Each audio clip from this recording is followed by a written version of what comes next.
Iyon po, good morning. Ayan, meron tayong Ford EcoSport 2018 model 1.5 3 cylinder. Okay, so meron naman tayong dito 1.0 na EcoSport 3 cylinder din.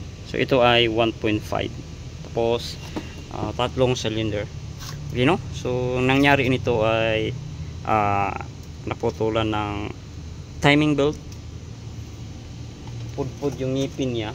So ang nangyari, bakit ito natanggal tong kanyang cylinder head, kasi yung balbula niya ay nagbend dahil po sa kanyang timing belt putol, tapos kinakrank.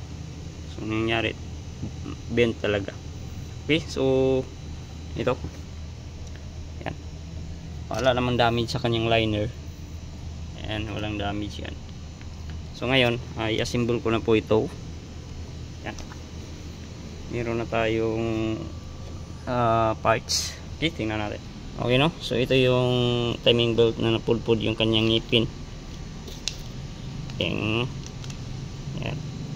So dito hindi naman natin maano dito, kasi okay naman siya dito pag sinisilip sa ibabaw.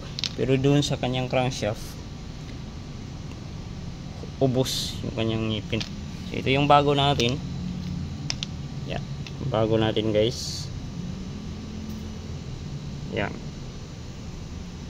So ito yung damage niya. So hindi lang po yung valvula yung na damage at saka timing belt, ito din po yung kanyang cap damage.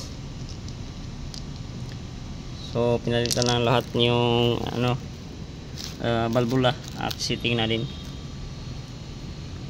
Okay, no? So yung naputol talaga dito ay ditong banda ito. So pinalitan na po ito ng panibago. So napapansin natin na iba yung niya. At dito din, intake and exhaust, ito po yung naputol.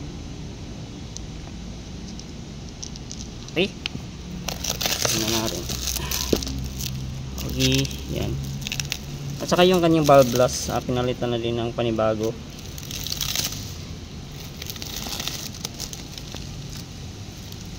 Yan. So yun lang po yung na-damage na pisa.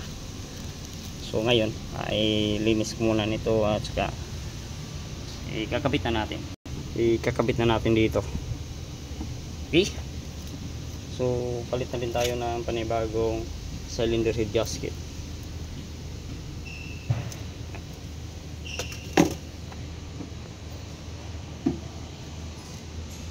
Okay, so dito lang po muna ako and proceed muna ako dito assemble. Okay, bye bye.